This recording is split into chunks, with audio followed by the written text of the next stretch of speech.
Hi everyone! So, nandito kami ngayon sa Mall of Qatar kasi meron daw conference. Ay, nawala. Kanina may nakapost dito sa taas na may conference daw dito yung ano, na SB19.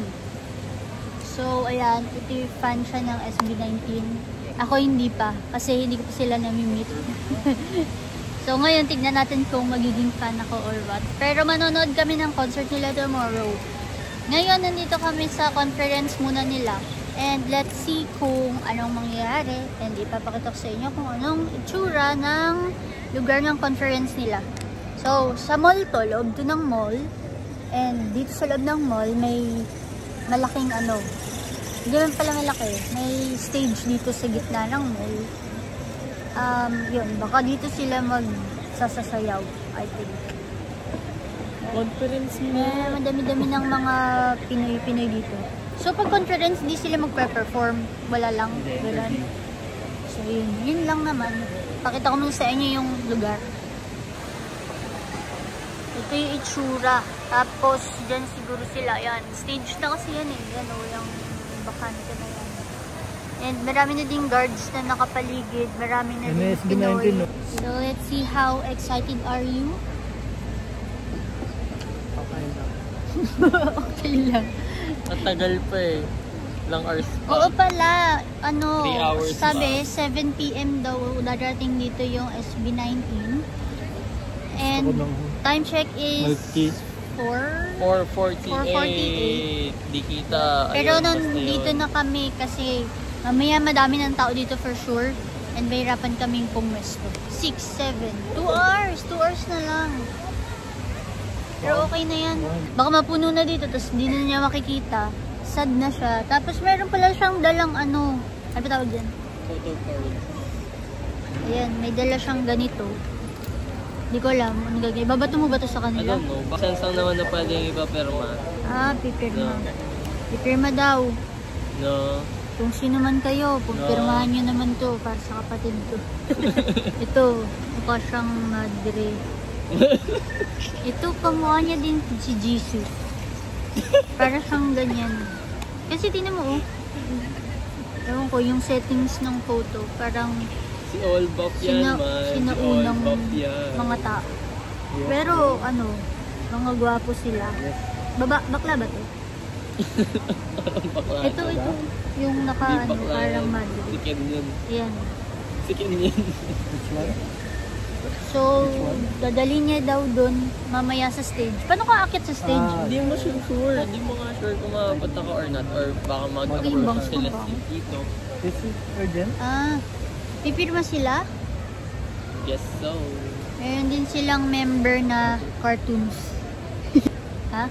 Si Justin din. 23rd. Okay. Justin daw to. Staff toy nila to?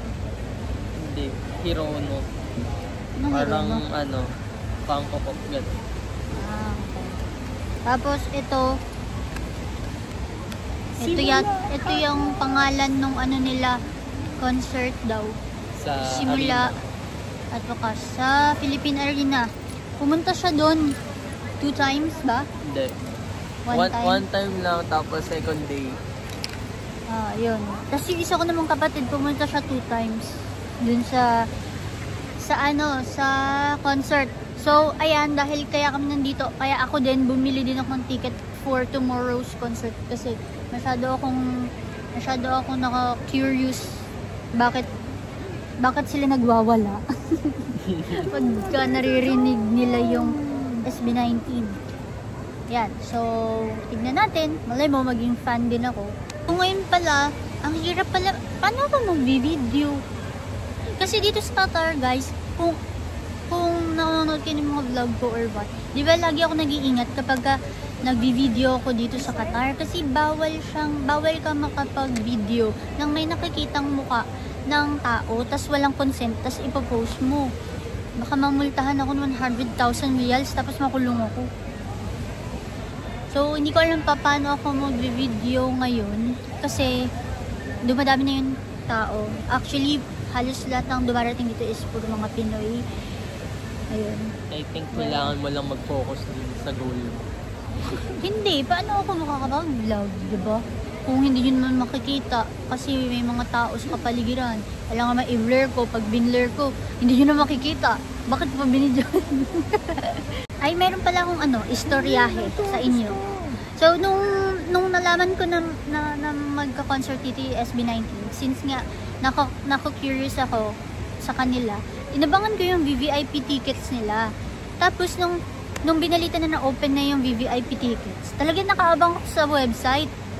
Tapos, nung nasa verge na ako nang magbabayad na ako dun sa VVIP ticket, biglang nag-crash yung website. Nung babalikan ko na, wala nang VVIP tickets. So, sabi ko, ayoko na bumili. Hindi na ako manonood. Kasi, gusto ko sa harapan ako kasi gusto ko ma-appreciate sila. Gusto ko sila makilala. Kasi nga, dahil masyado silang, baliw na baliw dun siya. Tsaka yung dalawa kong kapatid sa Pinas. Na parang pag narinig nila yung SB19 is napapraning sila ganun. So, gusto ko din maranasan yung ganun. Kasi na-OP ako lagi sa sa GC namin magkakapatid, kapag pinag-uusapan nila yung SB19, tapos hindi ako makarelate, may mga binabanggit sila, hindi rin ako makarelate. So, ayun nga.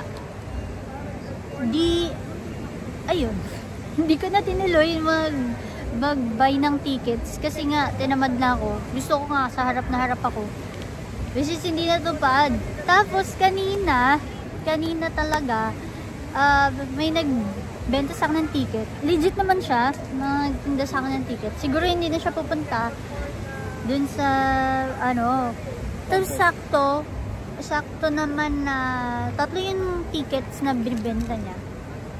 And, ayun, nabigyan naman ako ng ticket sa magandang halaga at sa magandang pwesto. So, tomorrow, mag-vlog ako ulit. Abangan nyo kung Reaction mo? Anong reaction ko or ano bang tawag doon? First time watching SB19? Ganon. Basta yun. Actually, alam nyo yung katrabaho ko, tinanong ko yung katrabaho ko, sabi ko, alam mo yung SB19? Sabi ko, magko-concert sila dito sa Friday, manonood ka? At sagot niya sa akin, sino yun? Hindi ko sila kilala, ganyan. So, actually, hindi talaga namin kilala yung SB19. Nakilala ko lang siya long time ago, 2017 I think, or 2018. Sa ka-work ko din before, sa dati kong company, pinatutugtog niya, may pinatutugtog siyang malungkot na tugtog eh.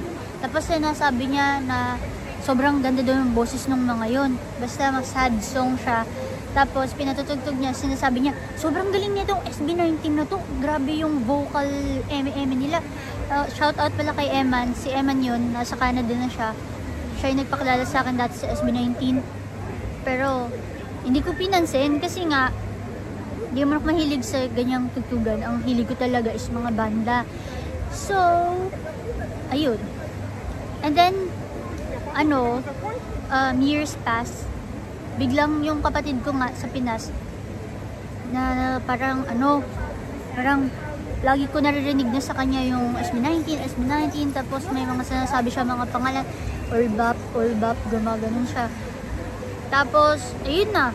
Tapos hanggang dun sa GC namin magkakapatid, parbaras na sila na sinasabi, pati siya, na lalaki siya.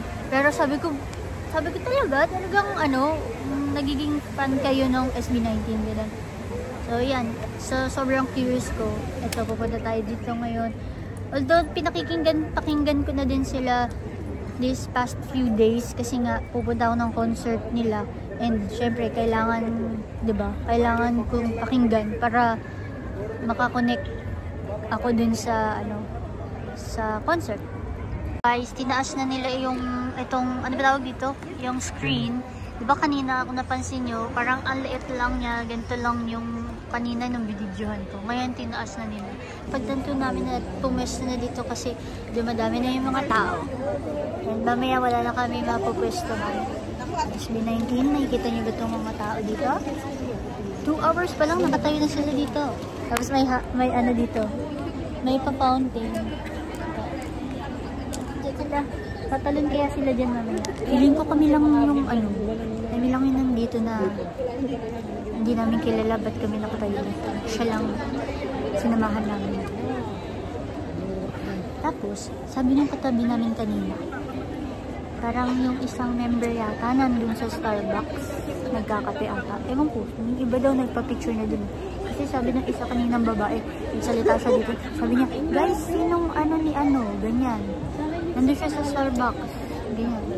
Ewan ko, nandun daw siya sa Starbucks. Pero, sabi ko dito sa kanya, puntahan niya eh. Ewan ko, ayaw puntahan.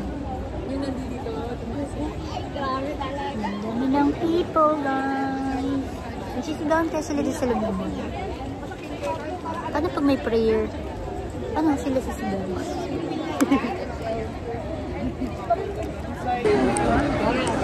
So, ginipasura namin mamaya kapag pinapanood mo sila. Pero hindi lang may alis dito kasi nga ano kami ng pwesto. Time check, 5:41. Teka lang, wala pa. Sinisigaw lang sila kasi bukas na yung ilaw. Pero wala pa. So, may tips ako sa inyo para walang tatabi sa inyo sa mga ganitong pwestuhan. Huwag kayo maligo. Kasi meron dito kanina, ang baho niya, ayaw nang tatabihan. Pero, yun, yung tips ko, huwag kayo liligo. Para pag nangamoy kayo, diba? Kayo lang sa pwesto. Tapos, ang nakakatawa dito, kasi napansin ko, ito lang, nagsa-soundcheck pa lang, ang ingay na. Ang nakakatawa dito, napansin ko, ang mga fans nila, halo-halo, may mga matatanda, may bata, may mga middle age. Kasi halo-halo, wala siyang specific na audience. Alam mo yun, yung parang kahit sino. Yun. Ayan na, naririnig nyo ba yun? Nagma-mic check na sila. Sila ba yun? Boses ba nila? Sila yan? Hindi ko alam kung sila. Okay guys, it's 6:04 and nagpatugtog na sila ng music nila ng very, very light. Tapos sinasabayan, sinachant ng mga people. Naririnig nyo ba? Naririnig nyo ba? So hindi natin nasasabayan yan kasi hindi natin alam kung ano yung mga kanta nila. Pero kumakanta na sila. Naririnig nyo? Yeah. Ito na itsura ng stage ngayon.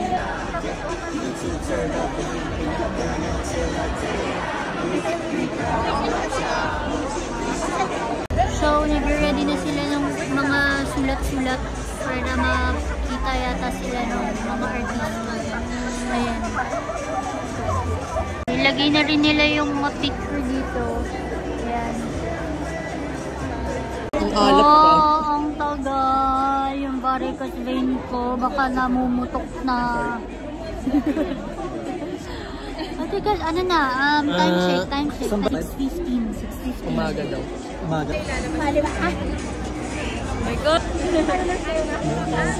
Hi guys, another update. 30 minutes from now. Mag-start na siguro kasi 6:33 na. And tahimik pa din. Walang table or anything sa stage. Plain lang. As in, yun lang. Yun na mismo. So, feeling ko, ewan ko, dyan, tatayo sila. Ganun. Eh, di ba conference that may tables and chairs? Pero wala. So, ayan. Ayan siya.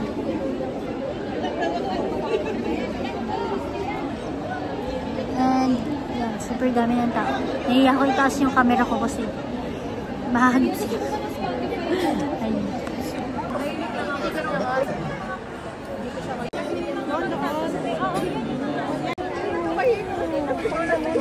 SB19, ano na, ibas na kayo. Masakit na yung mga ugat ko sa paa. SB19, ang tagal. Nagugutom na ako. Kanina pa kami dito ang 4. Ay, hindi pala 4. Ay, 4:50? 4 something? Basta ganun.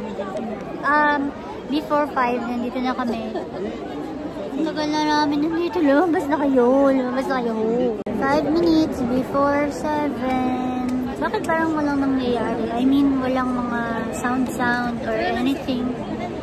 Kanina nagpatugtog ng very light yung sound, pero pinapatay nila. Kasi pa ulit-ulit. Ang tagal. Umantok na ako. Hey guys, 1 minute from now, it's 6:59 and 7 dapat yung event. Hanggang ngayon, wala pa din naka-ready. Ano to? Tagal. Ayos ko. Pupunas ka dyan. 6:59 na, diba? Time is it? Oh, 7 na.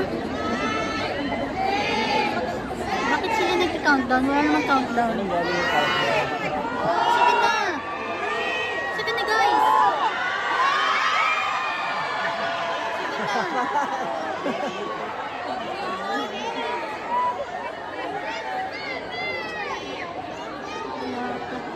Guys. Ano ba yan? Ang dami sa kapal. Ay, nabi ako. Ano oras na? Magka-countdown na yung tao. Wala pa rin kayo. 7:02 na. Late kayo ng 2 minutes. Ah.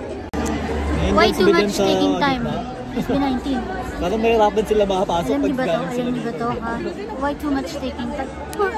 Ang tagal. Dito nakasalalay ang pagpunta namin bukas sa concert. Joke. Hindi, nakabili na kami. Wala na kami magagawa. Pero, at least, ito yung first time na ma-meet ko sila. And mapapanood yung ang tawag doon yung performance nila and maririnig yung song. Ay, hindi, narinig ko yung iba nilang song. Pero hindi lahat. So, tomorrow, at least, diba, medyo, ano, makaka-relate na ako ng very, very light. Kasi, at least nagpunta ko ngayon. Kasi ang tagal nga lumabas. Bakit ang tagal lumabas? Ano oras na? 7:06 na. Late kayo na 6 minutes.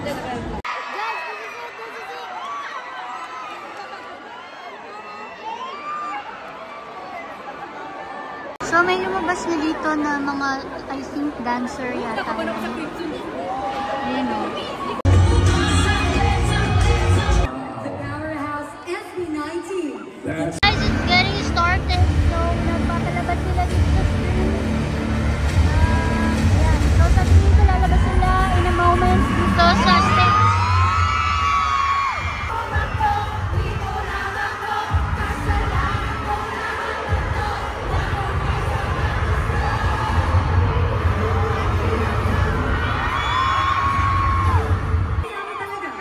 Lalabas sila. Filipino knows no network.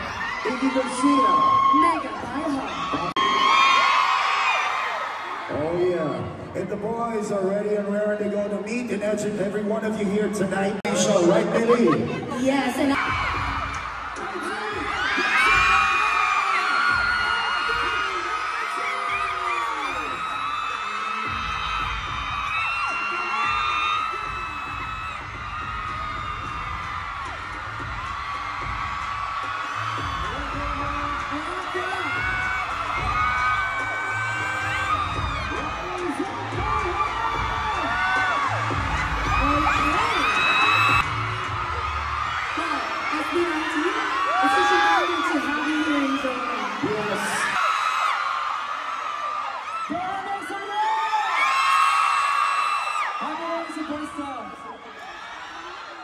What is up, man? Keeping going, keeping pressing. They have a show. It's playing. can you say hi to the band? There's a lot of Filipinos in today. Hello po sa mga kababayan namin. Pinoy Magino! Lagi ang cute ng sapatos ng isang laki. Tignan nyo. RJ giving an icy right there. Hey, hey, hey, good evening, Kabayan, and good evening, SB19. Hey, hi, my name is Colleen, and I'm here with... Hello to everyone and all the people that I see here in MOQ. Very good evening and hello to SB19. My name is RJ IC. All right, and right now we are together with social media partners right here for them to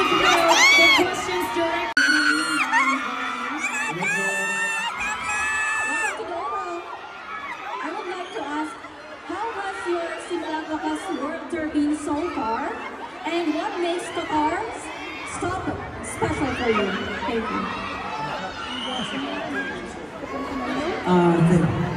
Thank you so much for that question. To be honest with you, simula naka-store is really exhausting. But I think we were able to answer because unfortunately some of the stops were canceled. So we promised together with our team that as much as we could, we would try to visit different places all over the world. And so right now, this is our first time here in Qatar, Doha. We're so grateful and happy to see all of you guys here. Thank you so much for supporting SB19. Such a heartwarming answer, Pablo. Thank you for answering that question, and thank you, Reggie, for giving us that question. Now, to QPass for our next question. Hello, SB19. Welcome to Doha, by the way. Thank you so much. Yes. Okay, my question would be... And the question goes this way. 18 are some of the most passionate fans in the world. What's a fan moment that truly touched you? Oh, sorry. Actually, today. No, I mean, seeing you guys today here, this is our first time here, but seeing you guys here tonight, we're very happy and we're very touched to see you guys here tonight. Maraming salamat po sa pagpunta. We know that tomorrow is the concert day, pero you are here tonight to show and to what that's already special. And especially tonight, we're very happy and thankful to everyone who's here. And we hope to see you guys tomorrow at our concert. And again, 18, thank you so much. Mahal na mahal namin kayong lahat. Thank you so much, Sal. And yes, kung na-touch ka na tonight, tignan mo bukas kung ano mangyayari. Let's see tomorrow. Alright, up next we got here RDTV, the representative of TFC. Your question, please. Hello, Mahalima! Welcome to Doha! I'm RD from the Filipino channel. And nagsasaksak po sa saksakan. But siguro for us, it's always syempre appreciating our things. Kasi if you don't appreciate life, or siguro lahat ng achievements is mga nangyayari po. But more importantly, siguro, learning to listen to people like that. Of course, to those who really care. And what is that? Siguro with us, we always try to humble each other. And mas nag-uusap kami during the hard times.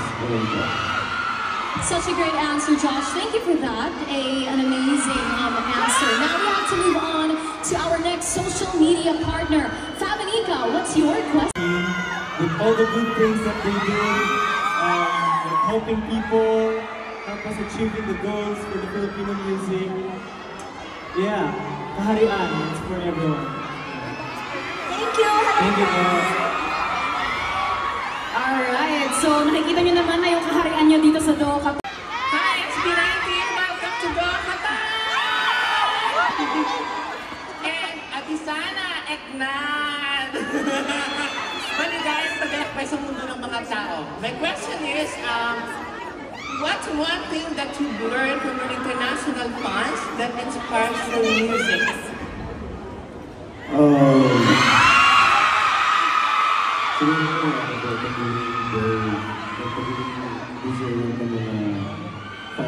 Especially napakadami mo OFW sa ibang bansa ko. That's why sobrang dami mo respect namin sa fans namin, especially dito sa Doha. We just love them so much, and we just want to dedicate this concert namin to them, to give happiness and joy para sa amin. Ayun tayo very matapag. Ang dami namin kanta na binigay sa pagiging namin sa journey namin. Ito yung malakas yung loob talaga.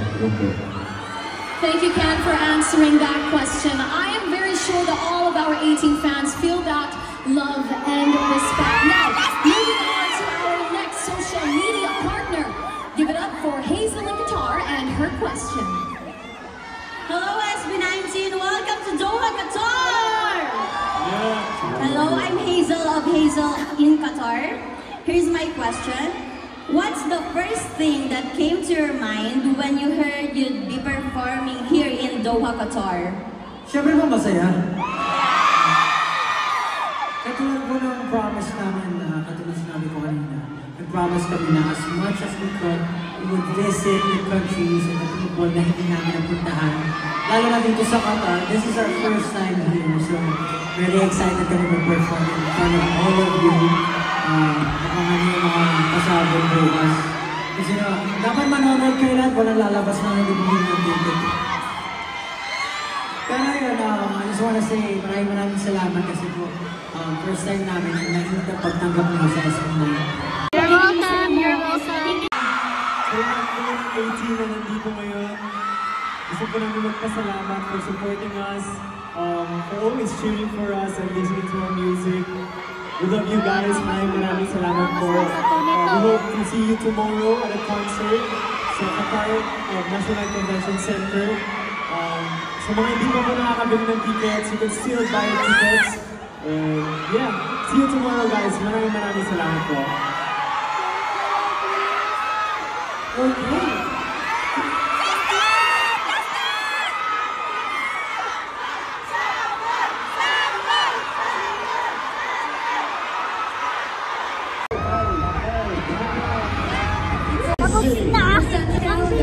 Organized by Kabayan Radio and 4.3 caused by Bonzi Entertainment and Live Nation. Hindi pala sila sasayaw or whatever. Pero sige, okay lang. Napagod ako. Natupad naman yung wish niya. So, it's okay. And nakita namin sila sa person. I think they are a good person naman. So guys, that's it for today. And hindi pala sila nag-perform pero at least nakita namin sila in person. So bukas mag-attend kami sa concert nila. So let's see. Okay, so thank you guys for watching and thank you for coming here, SB19. Bye!